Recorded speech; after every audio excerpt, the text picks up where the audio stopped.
पार्वती द्वारा गणेश को वरदान, देवों द्वारा उन्हें अग्र पूज्य माना जाना, शिव जी द्वारा गणेश को सर्वाध्यक्ष पद प्रदान और गणेश चतुर्थी व्रत का वर्णन। तत्पश्चात सभी देवताओं का उनकी स्तुति करके हर्षपूर्वक अपने अपने स्थान को लौट जाना।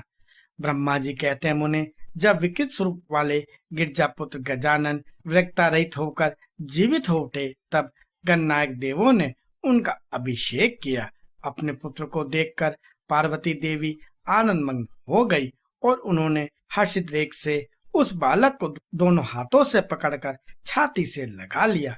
फिर अंबिका ने प्रसन्न होकर अपने पुत्र गणेश को अनेक प्रकार के वस्त्र और आभूषण प्रदान किए। तदंतर सिद्धियों ने अनेकों विधि विधान से उनका पूजन किया और माता ने अपने सर्व दुखारी हाथ से उनके अंगों का स्पर्श किया। इस प्रकार शिव पत्नी पार्वती देवी ने अपने पुत्र का सत्कार करके उसका मुख चूमा और प्रेम पूर्वक उसको वरदान देते हुए कहा, बेटा, इस समय तुझे बड़ा कष्ट झेलना पड़ा है, किंतु अब तू कृतकृत्य हो गया है, तू धन्य है। अब से संपूर्ण देवताओं में तेरी अग्र पूजा होती रहेगी और तुझे कभी दुख का सामना नहीं करना होगा, क्योंकि इस समय तेरे मुख पर सिंदूर दिख रहा है। इसलिए मनुष्यों को सदा सिंदूर से तेरी पूजा करनी चाहिए। जो मनुष्य पुष्प, चंदन, सुंदर गंध, नैवेद्य, रमणीय आरती, तांबूल और दान से तथा परिक्रमा और नमस्कार करके विधि पूर्वक तेरी पूजा करेगा, उसे सारी सिद्धियां हस्तगत हो जाएंगी और उसके सभी प्रकार के विघ्न नष्ट हो जाएंगे। इसमें लेश मास भी संशय नहीं है। ब्रह्मा जी कहते हैं, मुने, महेश्वरी देवी ने अपने पुत्र गणेश से यूं कहकर उसे नाना प्रकार की वस्तुएं प्रदान करके पुनः उसका अभिनंदन किया।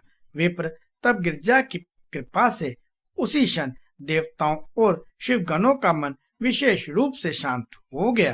तदंतर इंद्र आदि सभी देवताओं ने हर्षातिरेक से शिवा की स्तुति की और उन्हें प्रसन्न करके वे भक्ति भावित चित्त से गणेश देव को लेकर शिव जी के समीप चले। वहां पहुंचकर उन्होंने त्रिलोक की कल्याण कामना से भवानी के उस बालक को शिव जी की गोद में बैठा दिया। तब शिव जी भी उस बालक के मस्तक पर अपना कर कमल फेरते हुए देवताओं से बोले, यह मेरा दूसरा पुत्र है। तत्पश्चात गणेश जी ने उठकर शिव जी के चरणों में अभिवादन किया। फिर पार्वती को, मुझको, विष्णु को और नारद आदि सभी ऋषियों को प्रणाम करके आगे खड़े होकर उन्होंने कहा, यूं अभिमान करना मनुष्यों का स्वभाव ही है, अतः आप लोग मेरा अपराध क्षमा करें। तब मैं, शंकर और विष्णु, इन तीनों देवताओं ने एक साथ ही प्रेम पूर्वक उन्हें उत्तम वन प्रदान करते हुए कहा, सुरवरो, जैसे त्रिलोकी में हम तीनों देवों की पूजा होती है, उसी तरह तुम सबको इन गणेश का भी पूजन करना चाहिए। मनुष्य को चाहिए कि पहले इनकी पूजा करके तत्पश्चात हम लोगों का पूजन करे। ऐसा करने से हम लोगों की पूजा संपन्न हो जाएगी। देवगणों, यदि कहीं इनकी पूजा पहले न करके अन्य देव का पूजन किया जाए तो उस पूजन का फल नष्ट हो जाएगा, उसमें अन्यथा विचार करने की आवश्यकता नहीं है। ब्रह्मा जी कहते हैं, मुने, तदंतर ब्रह्मा, विष्णु और शंकर आदि सभी देवताओं ने मिलकर पार्वती को प्रसन्न करने के लिए वहीं गणेश को सर्वाध्यक्ष घोषित कर दिया। उसी समय शिव जी परम प्रसन्न चित्त से पुनः गणेश को लोक में सर्वदा सुख देने वाले अनेक वर प्रदान करते हुए बोले। शिव जी ने कहा, गिरजानंदन, निस्संदेह मैं तुझ पर प्रसन्न हूँ। मेरे प्रसन्न हो जाने पर अब तू सारे जगत को ही प्रसन्न हुआ समझ। अब कोई भी तेरा विरोध नहीं कर सकता। तू शक्ति का पुत्र है, अतः अत्यंत तेजस्वी है। बालक होने पर भी तूने महान पराक्रम प्रकट किया है, इसलिए तू सदा सुखी रहेगा। विघ्न नाश के कार्य में तेरा नाम सबसे श्रेष्ठ होगा। तू सबका पूज्य है, अतः अब मेरे संपूर्ण गणों का अध्यक्ष हो जा। इतना कहने के पश्चात महात्मा शंकर अत्यंत प्रसन्नता के कारण गणेश को पुनः वरदान देते हुए बोले, गणेश्वर, तू भाद्रपद मास के कृष्ण पक्ष की चतुर्थी तिथि को चंद्रमा का शुभोदय होने पर उत्पन्न हुआ है। जिस समय गिरजा के सुंदर चित्त से तेरा रूप प्रकट हुआ। उस समय रात्रि का प्रथम पहर बीत रहा था, इसलिए उसी दिन से आरंभ करके उसी तिथि में तेरा उत्तम व्रत करना चाहिए। यह व्रत परम शोभन तथा संपूर्ण सिद्धियों का प्रदाता है। वर्ष के अंत में जब पुनः वही चतुर्थी आ जाए, तब तक मेरे कथानुसार तेरे व्रत का पालन करना चाहिए। जिन्हें संसार में अनेकों प्रकार के अनुपम सुखों की कामना हो, उन्हें चतुर्थी के दिन भक्ति पूर्वक विधि सहित तेरा पूजन करना चाहिए। जब मार्गशीर मास के कृष्ण पक्ष चतुर्थी आए, तब उस दिन प्रातःकाल स्नान करके व्रत के लिए ब्राह्मण से निवेदन करे, पूर्वक विधि से उपवास करे, फिर धातु की, मूंगे की, श्वेत मदार की अथवा मिट्टी की मूर्ति बनाकर उसकी प्राण प्रतिष्ठा करे और भक्ति भाव से नाना प्रकार के दिव्य गंधों, चंदनों और पुष्पों से उसकी पूजा करे। पुनः रात्रि का प्रथम पहर बीत जाने पर स्नान करके दुर्वा दल से पूजन करना चाहिए। यह दुर्वा जड़ रहित 12 अंगुल लंबी और 3 गांठों वाली होनी चाहिए। ऐसी 101 अथवा 21 दुर्वा से उस स्थापित प्रतिमा की पूजा करे।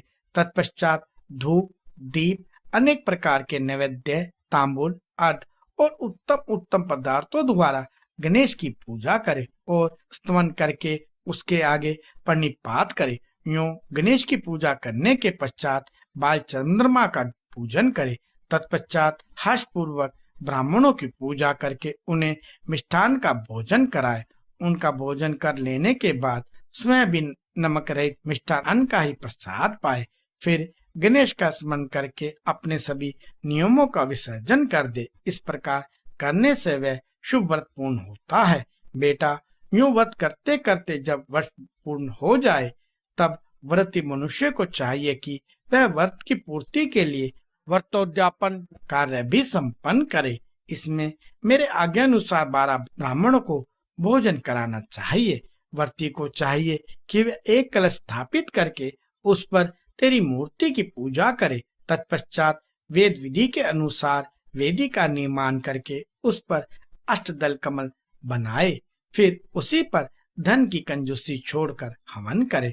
पुनः मूर्ति के सामने 2 स्त्रियां और 2 बालकों को बिठाकर विधि पूर्वक उनकी पूजा करे और साथ उन्हें भोजन कराए। रात में जागरण करे। प्रातःकाल पुनः पूजन करके पुनः आगमन के लिए विसर्जन कर दे। बालकों से आशीर्वाद ग्रहण करे, स्वास्तिक वचन कराए और व्रत की पूर्ति के लिए पुष्पांजलि निवेदित करे। फिर नमस्कार करके नाना प्रकार के कार्यों की कल्पना करे। इस प्रकार जो इस व्रत को पूर्ण करता है, उसे अभीष्ट फल की प्राप्ति होती है। गणेश जो श्रद्धा से अपनी शक्ति के अनुसार नित्य तेजी पूजा करेगा, उसके सभी मनोरथ सफल हो जाएंगे। मनुष्यों को सिंदूर, चंदन, चावल, केत के पुष्प आदि अनेकों उपचारों द्वारा गणेश जी का पूजन करना चाहिए।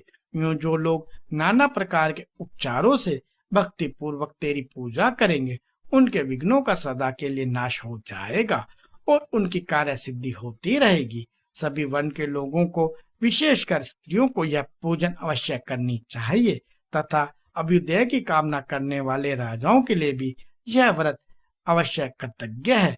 व्रती मनुष्य जिस जिस वस्तु की कामना करता है, उसे निश्चय यह वस्तु प्राप्त हो जाती है। अतः जिसे किसी वस्तु की अभिलाषा हो, उसे अवश्य तेरी सेवा करनी चाहिए। ब्रह्मा जी कहते हैं, मुने, जब शिव जी ने महात्मा गणेश को इस प्रकार वर प्रदान किया, तब संपूर्ण देवताओं, श्रेष्ठ ऋषियों और शिव के प्यारे समस्त गणों ने तथास्तु कहकर उसका समर्थन किया और अत्यंत विधि पूर्वक गणाधीश का पूजन किया। तत्पश्चात शिव गणों ने आदर पूर्वक नाना प्रकार की पूजन सामग्री से गणेश्वर की विशेष रूप से अर्चना की और उनके चरणों में प्रणाम किया। मुनीश्वर, उस समय गिरजा देवी को जो आनंद प्राप्त हुआ, उसका वर्णन मेरे चारों मुखों से भी नहीं हो सकता। तब फिर मैं उसे कैसे बताऊं। उस अवसर पर देवताओं की दुदुम्बी बजने लगी, अप्सराएं नृत्य करने लगी, गंधर्व श्रेष्ठ गान करने लगे और पुष्पों की वर्षा होने लगी। इस प्रकार गणेश के गणाधीश पद पर प्रतिष्ठित होने पर वहां महान उत्सव मनाया गया। सारे जगत में शांति स्थापित हो गई और सारा दुख जाता रहा। नारद, शिव और पार्वती को तो विशेष आनंद प्राप्त हुआ और सर्वत्र अनेक प्रकार के सुखदायक मंगल होने लगे। तदंतर संपूर्ण देवगण और ऋषिगण जो वहां पधारे हुए थे, वे सभी शिव की आज्ञा से अपने अपने स्थान को चले। उस समय वे शिव जी की स्तुति करके गणेश और पार्वती की बारंबार प्रशंसा कर रहे थे और कैसा अद्भुत युद्ध हुआ, यूं परस्पर वार्तालाप करते हुए चले जा रहे थे। इधर जब गिरजा देवी का क्रोध शांत हो गया, तब शिव जी भी, जो स्वात्मा राम होते हुए भी सदा भक्तों का कार्य सिद्ध करने के लिए उदित रहते हैं, गिरजा के सन्निकट गए और लोगों के हित कामना से पूर्वत नाना प्रकार के सुखदायक कार्य करने लगे। तब मैं ब्रह्मा और विष्णु दोनों भक्ति पूर्वक शिव और शिवा की सेवा करके शिव की आज्ञा ले अपने अपने धाम को लौट आए।